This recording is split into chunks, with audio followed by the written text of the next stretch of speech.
Welcome to the Reparadigmed podcast. Today, we're very excited to have with us John Walton, Old Testament scholar and emeritus professor of Old Testament at Wheaton College.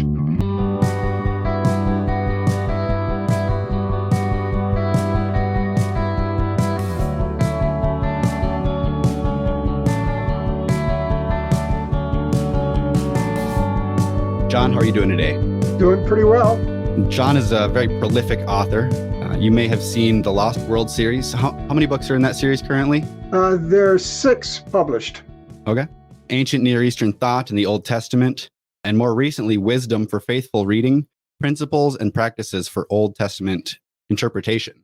And if you've been listening to our podcast so far, you've been listening to Nick and me talk about the need to study the Bible well. In order to get to authorial intent, we need to be willing to study the Bible in context. And we've gone through this book recently, and we've realized that we probably could have summed up a lot of this first series by saying, please just go read this book. It's kind of on the nose for the series we're doing here. So thank you so much for putting this together. It was fun doing it. Yeah, one more note on that. When I initially reached out to you about doing this, I reached out about talking about ancient Near Eastern thought in the Old Testament because I'd worked through that book a couple times and it was pretty influential and pretty helpful. Then you responded, hey, I've got this new book, Wisdom for Faithful Reading. And so it was actually after we had produced a lot of what now has become our hermeneutics content for that podcast series. It was almost after we produced all that content that we then read your Wisdom for Faithful Reading book. And I was probably laughing out loud a couple times because I was like, either we're way more influenced by John Walton than we thought, or he listened to our podcast. I'm just kidding. Obviously, it wasn't the latter, but there was quite a bit of overlap. And so we found it helpful, and we'd definitely encourage anyone to take a look at that book. I'm glad to hear there was overlap. That might mean we're heading in a productive direction. Sure. Yeah. So you're well known as kind of the Old Testament context guy. How did you get started studying Old Testament context? That's a little bit of a long story, but let me try to give it briefly. I was raised in a Christian home, very much committed to the Bible and to learning the Bible. So I learned the content of the Bible very young. And by content, I mean, the basic memory verses as well as all the trivia. And of course, in the Old Testament, there's plenty of trivia. So that was stuff that, I mastered that content early on. But we all know that biblical literacy at that level is not the same thing as understanding really what to do with the Bible. And so it was a much longer journey to start to work out a hermeneutic that I felt I could use consistently, a methodology that had controls. And part of that, by the time I hit graduate work, part of that was certainly understanding the context, which included the cultural context.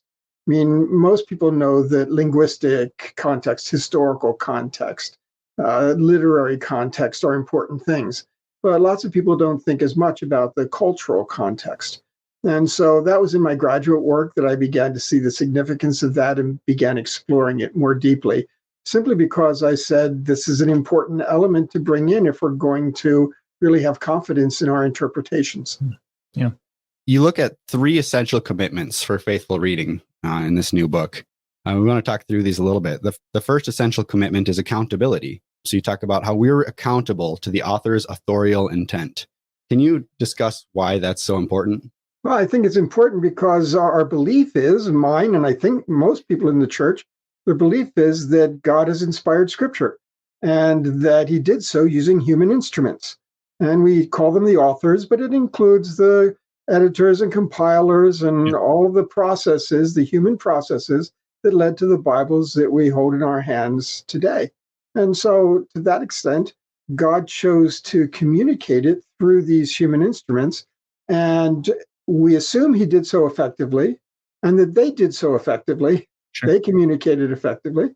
And if that's true, if we want to get God's message, God's authority, we have to go through them. To me, it's a fairly simple equation. He gave it through them. We have to go through them. Sure. And that's how we reach some assurance, some confidence that we're getting to the message that God put there. If we assume that somehow there are messages that the authors did not understand and did not communicate, and that we can somehow get around them and go straight to God, we have to ask a very serious question. What would give us confidence that we were getting God's message? Right. What evidence could we possibly give that would substantiate it? And so it seems to me that any other pathway is just full of dangers and risks because we're guessing. When somebody says, the Spirit told me that's the answer, that's the interpretation, that's a conversation ender. There's nothing more you can say. You can't question it, and yet you also can't confirm it. So to me, that accountability is part and parcel with the question of authority. If it has authority, then we have to be accountable to it. We're accountable to God, but it goes beyond that because God worked through these human instruments. And that question of authority, I was going to bring this up, so I'm glad you went there with this word that you use, accountability. The question of authority is really important because we all affirm in our evangelical doctrinal statements that the Bible is authoritative. But if, to your point, if we're not reading it correctly, if we're not reading it consistently, trying to submit to the intention of the author, editor, compiler in his or her original context, then what do we have but maybe our own presuppositions that we take into the text, maybe our own desires that we take into the text? And if our hermeneutics are so willing to change, then how do we have any degree of confidence that we're submitting to God's authority? Mm-hmm. And so that I think that's so important. And that's what I really appreciate about your work, is calling us all back to a very consistent, rigorous hermeneutic, which maybe it's not always possible to get to the authorial intent, but we have to try. Like, that's the goal, right? If you accept the concept of biblical authority, then somehow you have to tie to what's there. If you don't, then it's just your own authority and your own imagination. Too often, people who take their faith seriously, take the Bible seriously, basically only springboard off the Bible instead of actually being tethered to what it is that the text is saying. Well, that leads us into this second essential commitment here, consistency. I'm going to read a quote out of your book because I found this very memorable. We must consistently and mercilessly engage in purging our interpretation of anything that cannot be defended as part of the author's intention. That's fairly strong language to use for how we should approach ideas that can't be defended well. I guess, what do you mean by this? Well, as I understand it, the strongest interpretation is the one that has the strongest evidence. And it's not the one that has the person who you consider the most spiritual. It's not the one who has the longest devotional times. It's not the one who's done the most fasting. The strongest interpretation is based on the strongest evidence. And that means that, again, I use the word merciless. We have to apply these concepts mercilessly if the authority of Scripture is valuable to us. Because if you're not consistent, then it puts you in a very awkward position when you talk to, somebody who you'd say, oh, they're in a cult, and they say that you interpret the Bible this way. How can you tell them they're wrong? Mm-hmm. You can only tell them they're wrong by pulling out methodology. Mm-hmm. And you can't pull out methodology if you aren't consistently applying it yourself. So it seems to me that we are very lax on ourselves, especially when we're coming to conclusions that have a long traditional history behind them. Right. We just let them go without scrutiny. Yeah. And that puts us in a very awkward position if we want to try to argue a particular position against someone else that we believe is not only maybe wrong, but heretical. How can you do that without consistent methodology? It's awfully frustrating too, because it's patently the case that an interpretation that I have based on what I think the Spirit's leading me to in that moment when I opened up the Bible and stuck my thumb in there, that could be, inconsistent with the person next to me who did the same thing that morning and landed on the same passage. And oftentimes it is. It's very frustrating entering those conversations and trying to figure out, what is it? Is it what God was telling you out of that passage, or is it what God was telling me out of that passage? Because we both got different conclusions here. And again, that's the question of authority. Yes. Where's the authority of the text? Yeah. So the third essential commitment here is controls, the idea that we need to be willing to accept controls. in the book here, you look at some places throughout church history where controls were not accepted, and churches went really bad directions. Can you talk a little bit to the need for controls and what happens if we don't accept controls? Sure, if we don't rein ourselves in, it gives us the freedom to say whatever we want.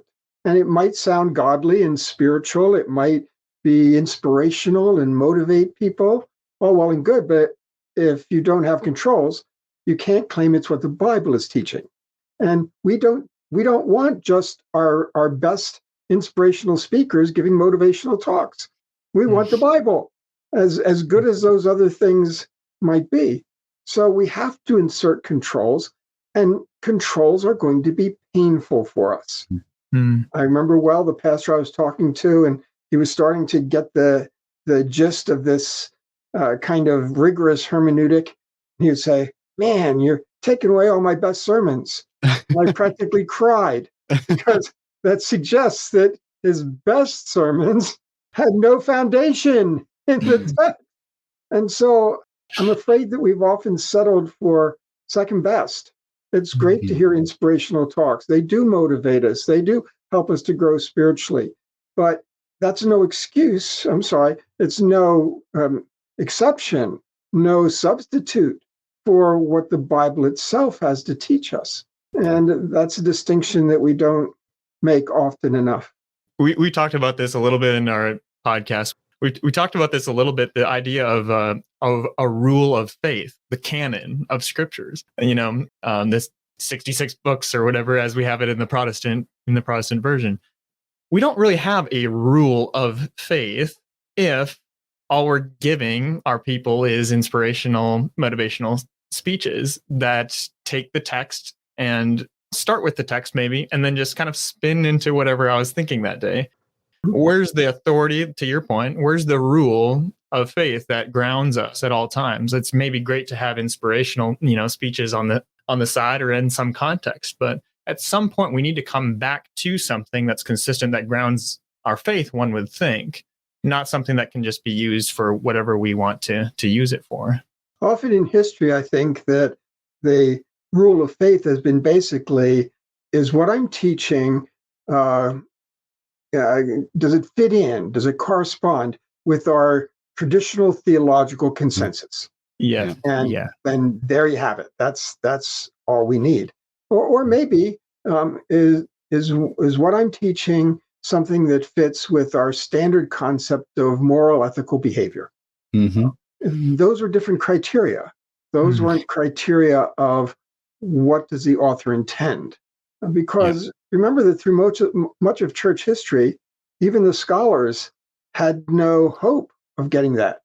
Hebrew was lost to Christianity until you almost get to the Reformation. And the ancient Near East was lost even as early as the New Testament period, and only recovered in the latter part of the 19th century. So they didn't have access to things that could have helped them to find the author's intentions. And that's not what they were actually trying to do.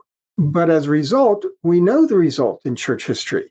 There are many controversies, and they were based on sometimes very deeply flawed readings, because there was no consistency or controls that tied to the author's intentions. Do you have an example of that? Well, I think that lots of the discussions that centered around some of the heresies of the ancient world, we have to recognize that the early Christian writers were all writing to somebody. They were having a conversation. And whether it was the Manichaeans or the Gnostics or whoever it might have been, they were having conversations in their own world with their own issues that were involved. But we also know that some of the worst Christian movements of world history, such as the Crusades or the Inquisition or Manifest Destiny or antebellum slavery, or all of those were fueled by people who used the Bible to support what they were doing. Yeah. And people could, on the other side of the argument, could say, no, these passages are more important. But there really wasn't the kind of thing where they would say, no, your interpretation isn't acceptable because it's clear that's not what the author intended to say. Yeah. they couldn't make those arguments very easily. And actually, it seems to me, didn't try very often. I might be wrong on that. There might be church historians that would inform me on that and take me Sure, there. but to your point, I mean, I don't think it's an exaggeration at all to say, even if let's just say people throughout most of church history, or big swaths of it at least, it's not an exaggeration to say that even if they did want to get to the author's intent, they weren't in a great position to do so, unless they're very early on in the apostolic tradition, or honestly, again, very recently, where we have discovered again the ancient Near East. We've discovered again, even Second Temple Judaism, which one would think would lend a lot of insights into understanding what's going on in Paul's language and Jesus's language, and also his actions as well. And of course, that's the point that Tom Wright makes when he's talking about the cultural background of the New Testament and Hellenistic Judaism, Second Temple period, that you have to know what's going on there. And that's true all the way up through church history. You have to know what's going on in the period when each of the authors are writing. Yeah. You talked a little bit about some of these kind of more recent discoveries that have helped us recover some of this ancient Near Eastern context, specifically for looking at the Bible. I was hoping we could take a look at a couple examples here, maybe for people who have not encountered this type of work and maybe don't quite understand how this ancient Near Eastern context helps us to understand the Bible. I guess, do you have any specific examples you like to go to when you're helping to show people why this work matters? Well, I think one of the things that's very difficult to get across is that this is not a case of this piece of literature or that piece of literature. Certainly, there are some that have more currency and more impact to conversation than others. People often mention the Gilgamesh epic or the Babylonian creation epic, and certainly those are important and meaningful pieces. But if somebody just picks up the Babylonian creation epic and reads it, they'll say, "What's he crazy? This is nothing like Genesis at all." And they'll see the mythology and they'll see just all kinds of things that make no sense at all. They would see nothing. And even with the Gilgamesh epic, they would often look at that and say, I just don't see where that has a whole lot to do with the Old Testament. So it's not so much individual pieces of literature. It's the aggregate of what all of those pieces of literature, and of course there are thousands of them, but the aggregate of what all those pieces of literature help us to understand about the ancient world. This is what I call the cognitive environment. Some people might just call it the worldview. Some people would call it the conceptual world, different terms, but trying to get behind the literature to say, how does that literature help us to understand how people thought in the ancient world? And that's why I titled my book, Ancient Near Eastern Thought and the Old Testament, because that's what we're trying to get at. And so any given piece of literature, any given archive of literature, only gives us windows into that ancient world.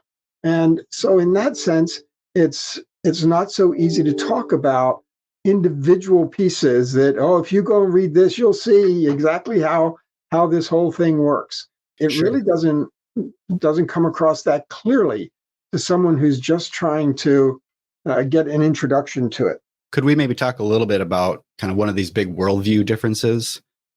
Something that you notice in the aggregate when I think one of the ones that I'd love to chat a little bit about is the idea that we, as in kind of our modern cultures, are much more focused on material, kind of a scientific type worldview, whereas in an ancient Near Eastern culture, they would have been more focused on kind of order and function. Could you talk a little bit about that world difference? And that's really a big one. It has to do with how we read Genesis 1, for example. I mean, it's one thing to say God created. We all believe that. Not everybody does, but we all believe that. We have a biblical faith and we believe God created. But it's a little more difficult to go back and ask the question, okay, so what do we think creation entails? And is that the same thing that they thought creation entails? In fact, if creation means to bring something into existence, you even, frustratingly, have to ask the question, what does it mean to exist? Sure. And people at this point get very frustrated with me, and sometimes they just turn off and say, okay, that's, but we have to ask these things. This was for Israel, this was a text that talked about how things came to exist. But if they have a different arrangement, different understanding, different sense of what existence is, then that becomes a very different kind of act. And so that's a great example. Again, I've tried to make the case that for Israel, something exists when it's got a role and a purpose in an ordered system. That ordering is the principal act of creation. And I think I can demonstrate that in the Bible and in the rest of the ancient world. And it's not that I see it in the rest of the ancient world and impose it on the Bible. It's that I see it in the Bible and then say, oh, and look, the Egyptians thought this way too, and the Babylonians thought this way too, which is no surprise that Israel is thinking in the context of their world. God might have wanted to tell them that he's the creator, not some Egyptian or Babylonian god, but he didn't necessarily care if they thought of creation as ordering as opposed to material manufacturing. He doesn't try to change those kinds of things. He doesn't change how they think about cosmic geography. They thought that the world was flat, that there was a solid sky. Clearly, right within the text itself, they clearly did. And God doesn't change it. Right. They were thinking like the rest of their world. So one of the statements I make often is that Israel thought a lot more like a Babylonian than they did like us. And many of the things that they had in common with the Babylonians or the Egyptians, God wasn't trying to change. There were certain things he was trying to change. So again, someone might push back and just say, okay, so Dr. Walton, that's all interesting. But again, why do we need to know? Why do we need to care how the Babylonians thought about creation or about bara, to create, or whatever? Why should we care about that? And your answer is because as we understand the cognitive environment of these ancient Near Eastern people groups, like the Babylonians, for example, maybe Egyptians as well, as we understand them better, that could lend insight into the likely cognitive environment of the biblical author. Right. We have to attach Israelite thinking to something. Are we going to attach it to our thinking or to us or to people that were around them? Yeah. And I think that's an important question to ask. Why should we think that an ancient Israelite, thought the same way we do about the world? Again, there are plenty of examples. We talk about the physiology.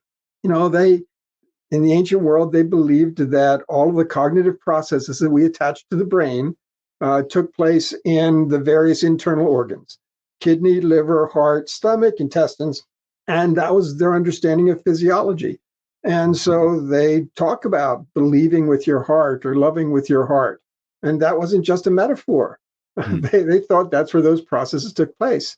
In contrast, they had no concept whatsoever of what the brain was for. They attached no significance to it. We don't even know the Hebrew word for brain. The word they translate mind is the word for kidneys, not for brain. And so they had no idea the physiology of the brain. And in that sense, again, God doesn't change that.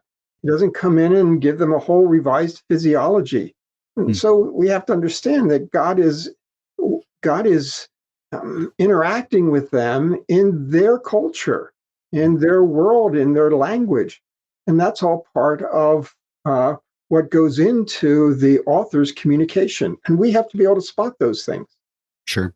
In addition to kind of the big worldview changes, you've also pointed out some of the ways that there are specific symbolisms that are common across a lot of the ancient Near East. And some of these are kind of symbolisms that we see show up in the creation story in Genesis, specifically thinking about the idea of rivers flowing from a place or the significance of trees.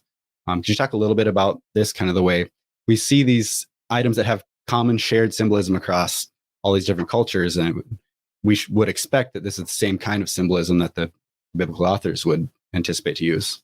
Yeah, and as like a modern reader, I actually don't pick any of those things up as very significant. I just see, okay, there's a river, okay, there's trees. I attach no significance. So what maybe are some of those significances is that an ancient person might see in these texts? Sure. Well, the garden parks of the ancient world were well known, and they weren't individual private property. They were garden parks connected to either temples or palaces. because those are the only places that could afford them. Sure. Um, With the tithe money, right? yeah. And the temples, and this is true all across the ancient world, and it's true in the Bible as well. The temples, had these garden areas, although we don't see that emphasized in the Bible, because in the rest of the ancient world, the temple gardens were used to provide food for the gods. That is, they were used as gifts and offerings. And of course, Israel doesn't do that. They have sacrifices, but they don't think they're feeding the god. Mm. But palace gardens were ornamental, were there to show the grandeur and splendor of the king. And of course, if we think of God in his palace temple, we have God with a garden. Of course, he does. Every powerful ruler in the ancient world had a garden with special trees, and even the imagery of the four rivers flowing from it that you mentioned. This is standard imagery in the ancient world of that the four rivers flow from the place of God's presence, and they bring fertility and fecundity to the world. So these are things that would have been easily recognizable to them, that would have had significant meaning to them, but it's meaning that they don't sit there and explain, because everybody there knows it. This gets back to what I've talked about, that in the Bible, we have in our possession what is basically insider to insider communication. Israelites writing to Israelites. And when you have insider to insider communication, there's a lot you don't have to explain. Sure. Because your audience understands it. And so there's a difference between when I talk about hermeneutics to a grad school class and when I talk about how you interpret your Bible to a bunch of sixth graders. Okay, suddenly that's not insider to insider anymore. I've got to explain a lot more. Yeah. And so the Bible is insider to insider, and we come to it as outsiders.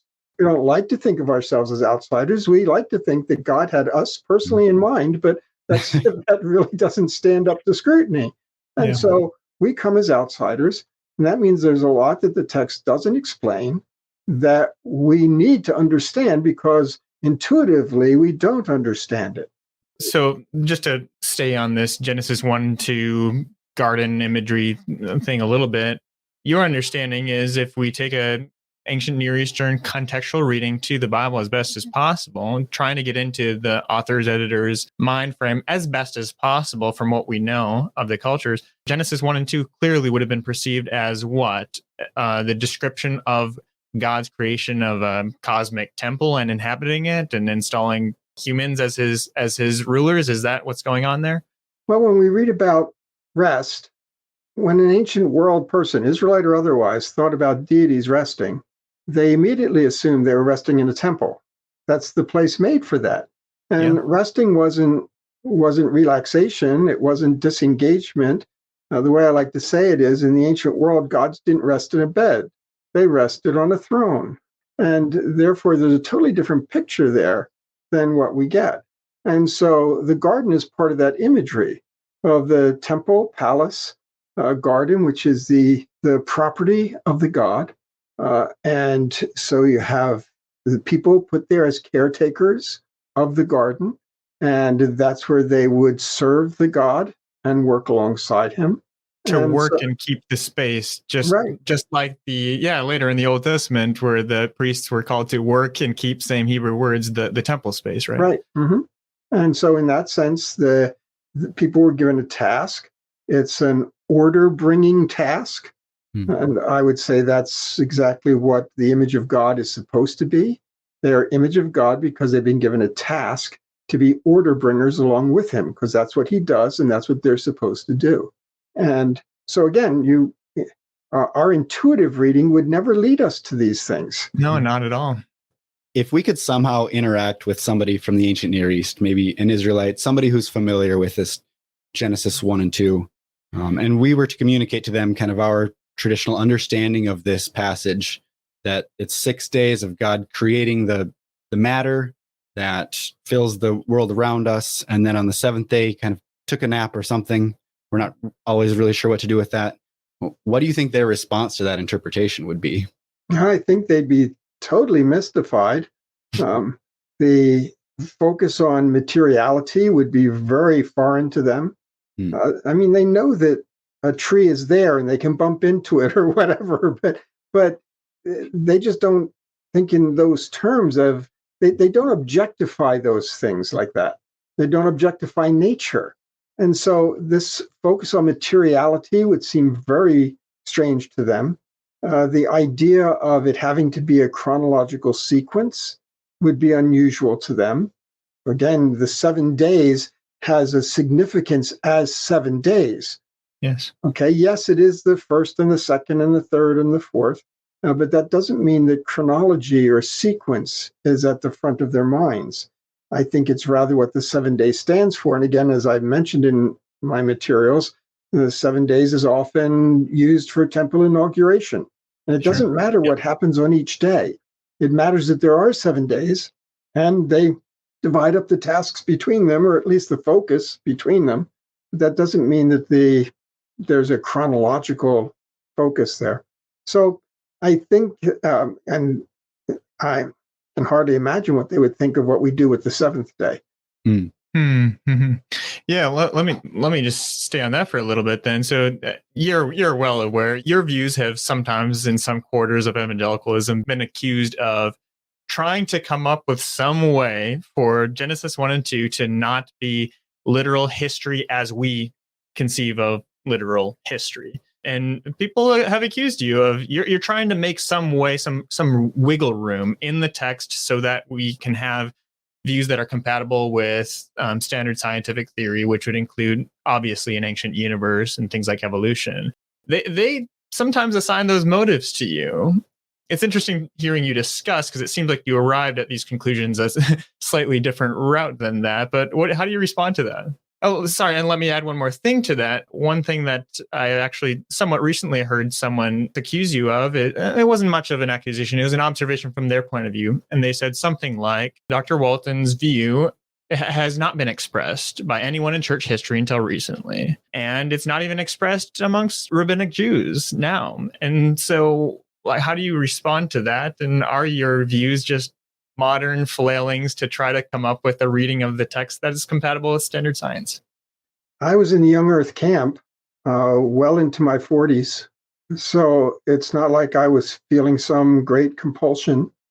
I find it unbelievable that people think they know my motives. They don't know me.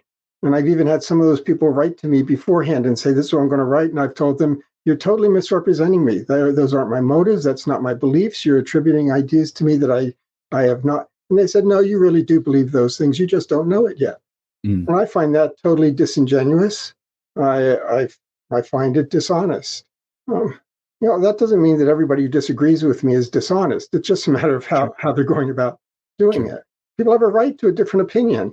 And I really don't have any personal investedness in people agreeing with me. I'm just trying to put out evidence that I think is important. I'm not driven by some desire to make science work or to extend the length of the days. Matter of fact, I'm very happy with it being 7 24-hour days. My question is what's taking place on those days. And that's where I would make a different point. The fact that church history doesn't show this only demonstrates that church history didn't have the materials by which they could come to this view. They didn't have the ancient Near East. And for the most part, they weren't even using Hebrew until the Reformation and after. And so I'm not surprised. It has a lot to do with what you believe, what your task as an interpreter is. And even the rabbis don't see that task the same way that Christian interpreters do, or the same way that I would see it.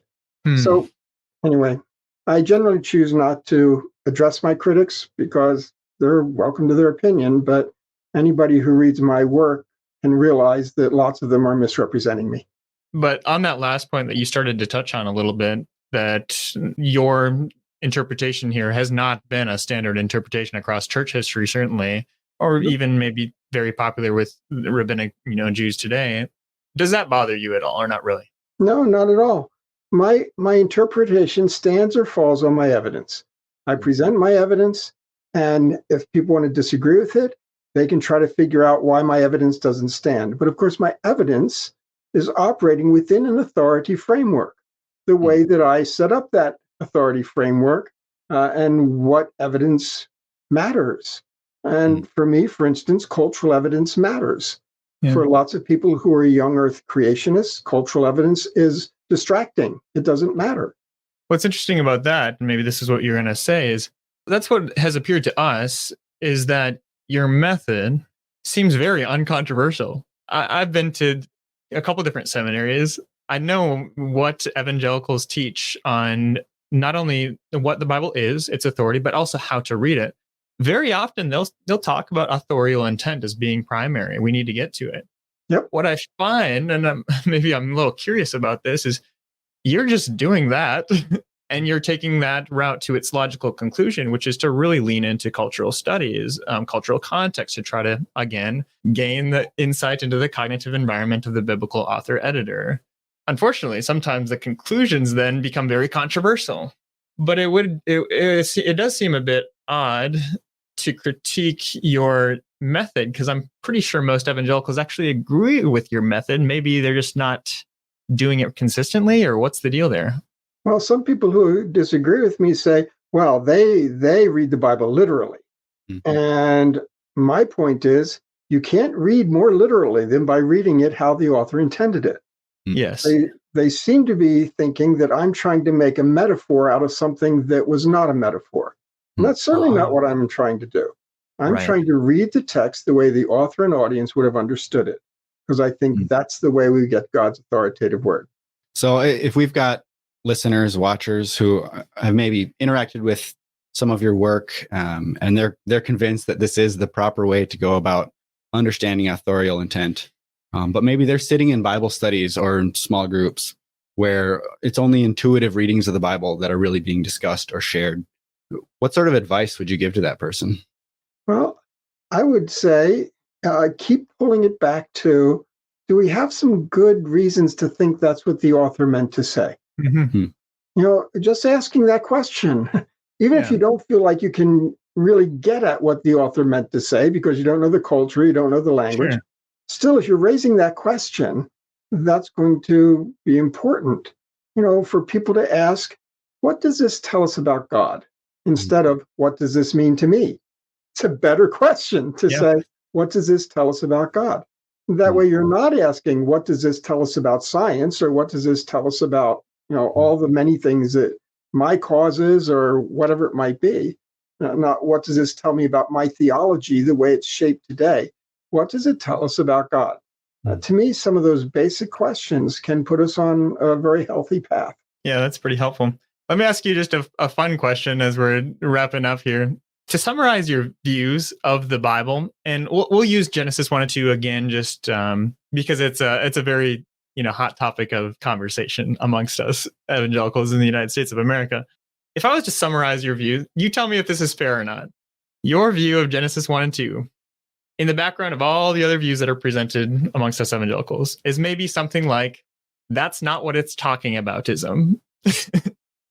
Well, often I would raise that kind of issue. I would hate to define my view that way, but by stating a negative, sure, but sure. But often you'd offer what you think it I is. would talking raise about. that question: what evidence do we have that that's what the author is talking about?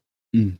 And if the evidence for Genesis is, well, Paul said, or well, Augustine said, or well, Calvin said, to me, that's not an answer, because each of those people had very important things to say, but they weren't trying to tell you what the author of Genesis was saying.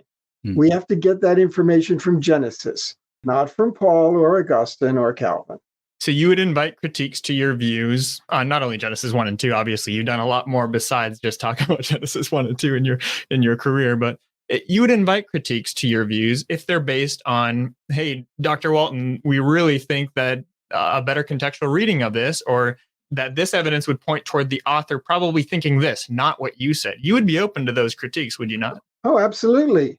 People I engage with here do those all the time. In fact, the book that I'm doing, Advances in the Lost World of Genesis, is going to have some changes based on people who have made legitimate points and argued them well and convinced me, so that I've shifted things here and there.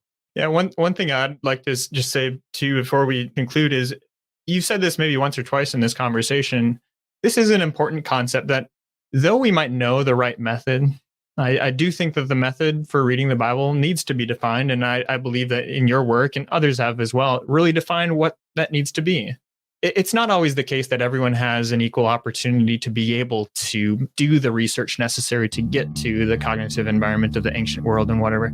It's really key that we just start by recognizing that it is the case that they don't share our cognitive environment.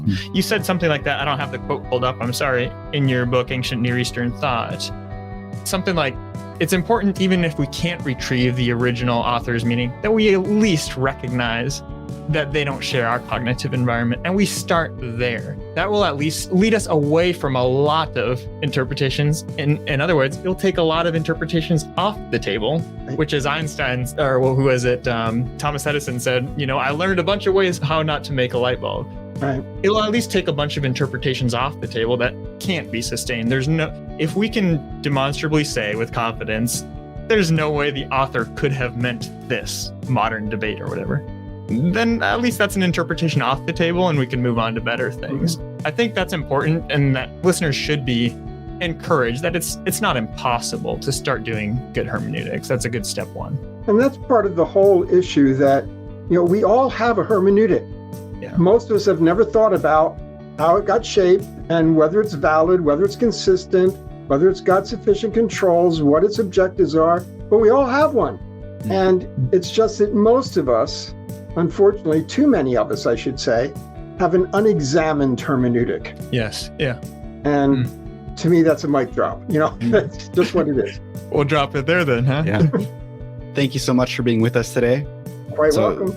The work we discussed today primarily was Wisdom for Faithful Reading, Principles and Practices for Old Testament Interpretation. You mentioned you've also got, coming out in the near future, The Lost World of the Prophets, which is also going to take some look at apocalyptic literature. I'm very excited about that one. Mm-hmm. You also mentioned you've got a Daniel commentary coming out, and as you already mentioned, that the advances in the Lost World of Genesis. Right. A lot of work to be looking forward to. Things on the way. Thank you so much for being with us today. Yeah, You're much quite appreciated. Welcome. Quite welcome.